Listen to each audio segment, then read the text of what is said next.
So as you guys saw, I recently got all the parts we needed to get the hatch's transmission back together, and I've been busy working on this guy, and I got her ready to be reassembled here. I just got to get the window case on, inspect that everything looks good, and we will be all good to go. But all of the new gears are on, along with the new input shaft. I just went ahead and pulled this thing apart, got all of that swapped out. All of the broken bits are down here. So there's that shaft, the gears that we chunked, all that stuff is replaced with brand new parts. Like I said, we'll just double check her, and then we can get this thing back into the car. All right, guys, so I just got the window case on here to inspect everything. Everything's looking pretty good. We got all our gears, so we got fourth right there, third gear. Over here we got second and first, and then we also got reverse, and everything looks to be in order. Everything's spinning freely, so it should be good to go. Seal this thing up, get it all back together, and get her back in the hatch.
All right, guys, got the hatch all back together here. Transmission is rebuilt. We got everything put back together.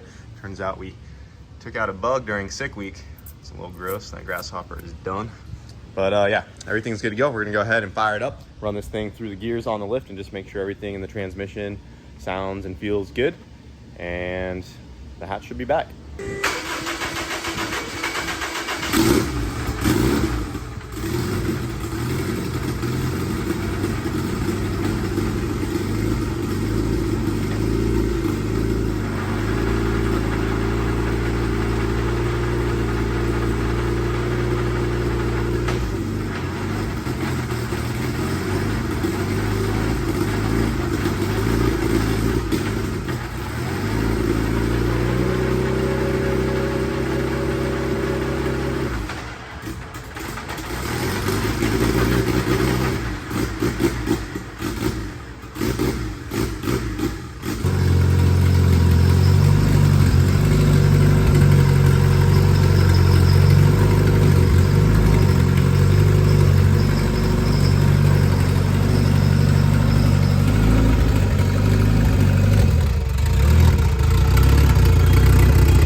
back up and running. One more to the fleet.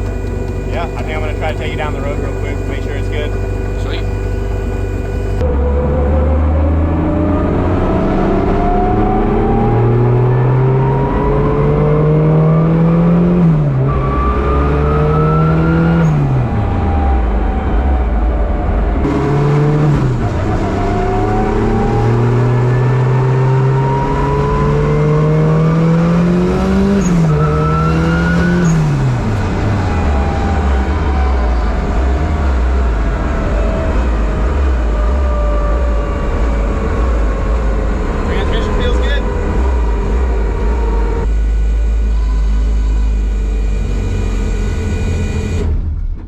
think we're good to go, boys. Hatch is back in action. Almost ran out of fuel there. I don't know if you could hear the fuel pump starving as we pulled back in, but hatch should be good. So that is another car that is now repaired. The hatch is fixed and the van is fixed, and now I guess we're probably gonna move on to the NSX, get the trans out of that thing and see what we need to order for it and get the NSX back up and going while we're doing everything else around here. Slowly but surely, we're getting them all put back together. So now that the hatch is fixed, I also want to let you guys know, for anyone who orders in the next couple days here, if you're watching this, I'll give you 48 hours from the time this video is posted. I'm gonna throw in one of these gears with a random order. This is the destroyed second gear.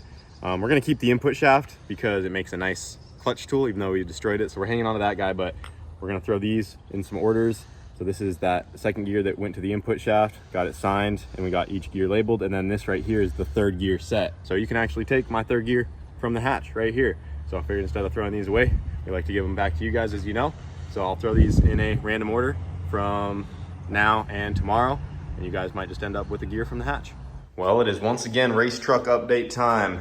Yep, this one's exciting, man. We have everything needed to start this thing except the wiring, which is Whit's specialty. And that's what we're getting knocked out in today's video, at least most of it.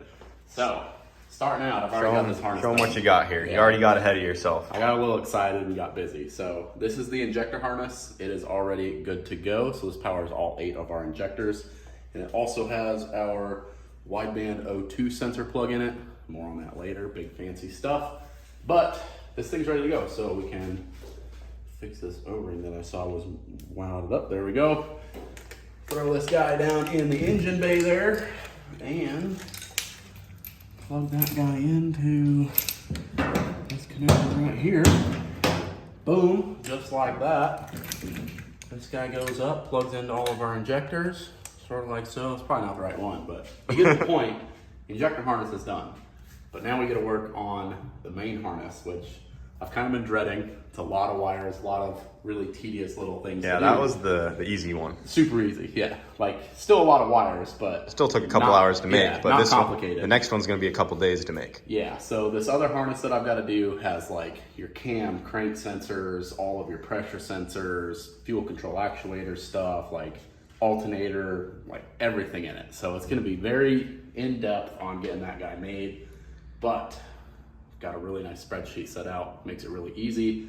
Just kind of connect the dots, measure a few things, and it's pretty simple once you get that far. Yeah, you want to show them on the computer over here? Yeah. How you got her all laid out for this main final harness here? Yeah, so let's see, open this guy up. So like this is kind of really simple, just your measurements of stuff and where it needs to go. This one isn't exactly for that harness, but super simple, tells you where, how long it needs to be. And then this is the actual pinout for everything. So as you can see, this is our injector harness right here. This is every single pin on it, where it goes. So these right here were on the harness you just did? Yep, and you can see the pinout down here, the bulkhead connector, everything that's in that harness, the length of the wire, what color it is, really simple stuff. And then the harness you have to make is this guy. Yep, a lot more stuff going on. Way more there. pins on that. Yep, that and a lot of splices. So you can see over here, this is a splice sheet. So this is where all my splices tie in together, and that all gets incorporated in the harness. So kind of gets a little confusing, but in the long run, it makes for a really easy diagnosable kind of setup that's really... Yeah, like if you ever have an issue with the harness or the wire's and it's bad, just you can really nice go back to your diagram and know exactly Yep. what color wire is what for what, right, and where it's supposed to go, Yep. and how long it's supposed to be. Where the splice is, because you've got your measurement of how far the splice is into the harness. Like, it's a really nice setup. So yeah, I think now we just got to get busy and get that one knocked out. That one's probably going to take a few days. Yep, got everything kind of broke out, wire ready to go, wiring diagrams. Kind of a mess right now after getting the other one done, but it's going to turn out sweet, man. And then literally the whole engine will be wired. And then all we got to do is run some wires inside and we could theoretically start it. So it's getting close. It's very close. Yep, I'm looking forward to it.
shoot.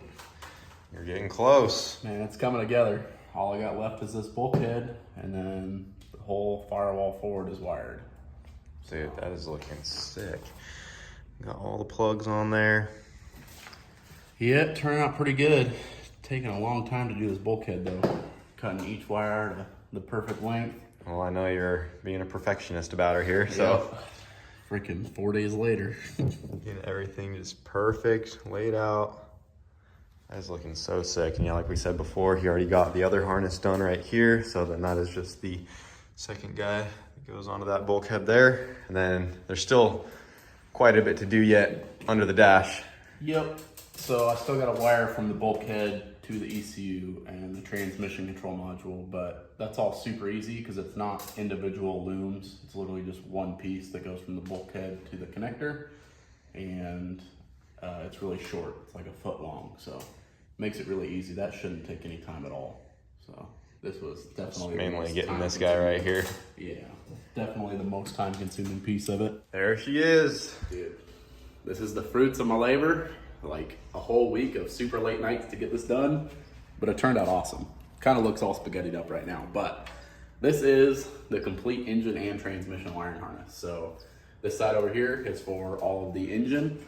You got like cam crank sensors down there, fuel pressure regulator, alternator, you know, everything we need. Sensors, pressure sensors, the whole deal.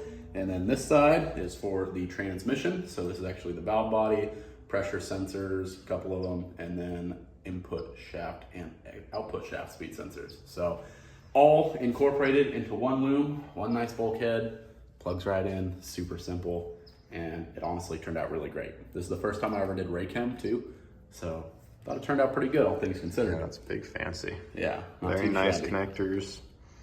Made with the best of the best stuff. Yep, spent way too much money on doing this, but I think it was worth it. It turned out awesome. So let's go ahead, get this thing installed, and make sure it all still fits, because I haven't checked it yet. But then after this, the wiring's pretty much done, right? Yeah, it's all wired from the firewall forward. Oh, and then some stuff in the and then we cab. just gotta wire some stuff in the cab, but that won't take any time at all. It's not nearly as tricky as this was. It's literally one loom with a whole bunch of wires in it to a badass ECU. So let's go ahead, get this installed, and we'll talk about that. And just like that, all of the wiring is done. Yep, real simple. Missing just a couple little things like our rail pressure sensor, but that can't go on until the fuel rail's on, and then a couple of sensors that go in the intake manifold. But otherwise, it fits really great. Honestly, I'm super happy with how it turned out. So Yeah, that looks sick. now the entire engine and transmission is completely wired. Now all we got to do is connect it to the ECU. But before we do that, we should probably talk about fuel system, because I don't think we've done that yet. And that's actually where XG Performance plays a huge role in getting this truck to where it is.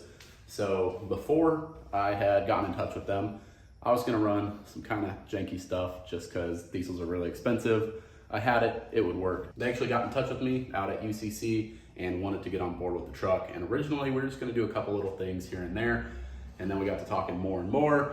And I wound up with a complete fuel system from them. And honestly, it's the best route to go. Back when I had my business, it's what I would sell to my customers. Best of the best. And just to be fair with you guys, I did pay a bit out of pocket for this stuff also, but I went with them because I know it's good stuff. So for fuel, what we're gonna be running is one of their 14 millimeter race CP3 pumps. Now, if you guys aren't familiar with diesels, they make immensely high rail pressure, somewhere upwards of 28 to 30,000 PSI. So that's what this pump is responsible for. And this being their 14 mil race pump is actually capable of about 16 to 1700 horsepower by itself, just a single one. And they've got guys that run 2 of these and have made over 3,000 horsepower on diesels. So really awesome stuff there. This single one, like I said, it's gonna be plenty for us. So that's what we're doing for a fuel pump. We also went with a set of their injectors, which are some 250% over SAC style injectors. Just for a reference, a stock CP3 pump and stock fuel injectors on one of these pretty much topped out was good for about 550 uncorrected horsepower on a truck. So the fact that just with this single pump and upgraded injectors, we've got enough fuel to make over 1,500 horsepower and over 2,000 with the amount of nitrous we're gonna spray through this thing is pretty incredible. Makes it a really simple system, and it's just a great product from those guys. So I wanna give them a huge thank you, because without them, the truck really wouldn't have performed right out of the gate like I wanted it to. But now with this added fuel, we're gonna have no problems running the times we want to. She's big fancy now. Yeah, very expensive stuff, but man, it is literally the best in the business. There's nobody else that, as far as CP3 pumps, there's not another competitor's pump that outflows this pump that's on this truck. So really fancy stuff, and I'm super excited to be working with them. Oh yeah, and then we have one more thing to show. Yeah, so another thing that I did not plan to do this year, but because they came on board and they've been so helpful with this stuff. So with Jeff's knowledge from Exergy, we decided to just pull the trigger, and we went with a completely standalone ECU for this thing. All right, show them your fancy new parts here. Yep, so we've got some really awesome stuff from the guys over at Exergy, but before I touch on that, I want to show you why it's such a good idea, especially for dedicated drag race or sled pull guys, to go with an aftermarket ECU. So to your left here, this is all the stock stuff that I would have had to use to run the Duramax that's currently in the truck. So you have this unit. This is a FICM, which is a fuel injection control module. That is literally just in charge of running the injectors. Then you have the ECU transmission control module. You have a module here for all your data acquisition. So you plumb a whole bunch of sensors into this, but you can't use the stock sensors. You have to plumb additional sensors into that. So additional oil pressure, temperature, all that stuff, which is super annoying. Then you got to run this guy for all of your nitrous control, and then that all feeds into this dash, and it's a rudimentary setup. It works okay, but it's definitely not the greatest way to go about it. So when you step up to something like this, which is a Bosch MS25 Sport, you can buy this as a package from Exergy. They're making a complete ready to go package for this setup. So if you just want a complete engine harness, ECU, the whole deal, you can hit them up, buy it, put it in your truck, you're ready to go. Now granted, this stuff is not cheap. This is for you dedicated drag racers, sled pullers, stuff like that. But the huge advantage to this is you run all of your sensors to this. It is way more programmable than a stock ECU is. It has integrated wideband control. So you guys know that we use a lot of the Fuel Tech stuff. This is like the Fuel Tech, completely standalone, allows you so much more flexibility when you're doing stuff like I am with this truck. It's the Fuel Tech of the diesel world. It's the Fuel Tech of the diesel world. Unfortunately, Motec and Bosch are the only ones that offer a standalone system for diesels, simply because the injector drivers and the way that you tune them is quite a bit different than what a factory or like what a gasser setup would be. So with that being said, there's a ton of detail I could really get into this thing, but the key points is you get a ton more control over the engine and setup going this route, and then all you have is a transmission controller and a PDM. All of this stuff talks very nicely over CAN bus, same with the dash. We don't have to run tons of other boxes to do what we want to do. It's literally 2-wire communication for all 3 of these to talk to each other with the dash, and just a way better setup. Another thing that's really nice with this also, one last thing, is the ability to flash this really quick. So a stock LB7 Duramax ECU especially is very prone to failure and bricking itself after tuning it multiple times. And every time you want to flash an update to your tune to it, you're 10-15 minutes to let it do that. Versus this guy, where you have live calibration changes, just like the Fuel Tech stuff, 30 seconds to flash a full calibration into it, and just all around a way better setup. So again, a big thank you to Jeff over at Exergy. He's answered all of my questions about this, and sat on the phone with him for hours getting this set up. So big thank you to them. We're really gonna be taking the truck to the next level with this stuff. I didn't plan to do this till next year, but since they're on board with it, they wanted to help out however they could. We're gonna come out swinging with this thing. This is literally what all the big dogs run, and hopefully it performs very well for us. It should. And there's been no corners cut on it at this point now. Nope, literally. So I was gonna try and cut corners with the truck, just get it running this year, but at this point it is completely dialed in, and realistically out of the gate, it should come out and put on a show. Well, yeah, everyone's learning about diesel stuff now. Kind of got a little detailed on y'all, but yeah. I'm sure a lot of people are interested to hear it. Yeah. We don't always go super in depth anymore, but I know there's Right. people that appreciate all the facts and features. Yeah, definitely. So just a huge game changer going with that aftermarket setup. So you guys will see it once we get the truck up and running. We can touch on that more, but it's really just way better than trying to run and cobble the stock stuff together. Well, shoot, now that the truck's wired, you can go ahead and get that mounted up in there and Yep. finish up the rest of the wiring you need to get done, and then it's just building a tune and seeing if it fires up. Yeah, it's really close. Just a short run of wires to it. And then realistically, here in about a week and a half, we're gonna try and get Jeff down here, and we're gonna turn the key on this thing and see if we can't get it fired up for the first time. So as you guys saw, yesterday Wyatt got the main engine harness all wired up for his race truck, and there's just some final little wiring he has to do inside the cab. She's getting real close. Everything is pretty much back together here. Just missing a couple small things. The engine bay is all together. All of the charge pipes are on, radiator's on. And you want to show them the ECU mounted up in there? Yeah, so that actually turned out pretty good. It's all rubber isolated, so it's got dampers on the back side that it mounts to. And then that whole panel mounts in with transmission control module, the PDM, the whole deal. And then is tucked nice and out of the way. And then the factory dash will go back in and clear everything in there pretty good. So at some point we'll get to putting that back in the truck as well. Just kind of give it that final touch of being complete. Dude, she's getting so close. Yes, she is. Can't wait to hear this thing run. Yeah. Look at that. That is so badass. Yep, got a bunch more parts showing up for it this week, so we can hopefully turn the key on it very soon. I'm looking forward to it. Well, I think that's gonna do it for this Diesel race truck update for the people. Yeah, it's almost there. Pretty solid. I mean, the next time they see a video on it, it might be running at this point. It'll probably be first start, so it's very close. I'm sure I'm missing a bunch of little stuff, but it's very close. Oh yeah, dude. It's coming out so freaking sick. But that's gonna do it for this video, guys. Hope you guys are excited to see the race truck fire up here soon. And Wyatt's been putting in a whole bunch of work on this thing, and it's just turning out awesome. But it's gonna happen here soon, hopefully in the next week or two. Yep, very, very soon. Until then, we'll see you guys in the next one. See you later. Bye.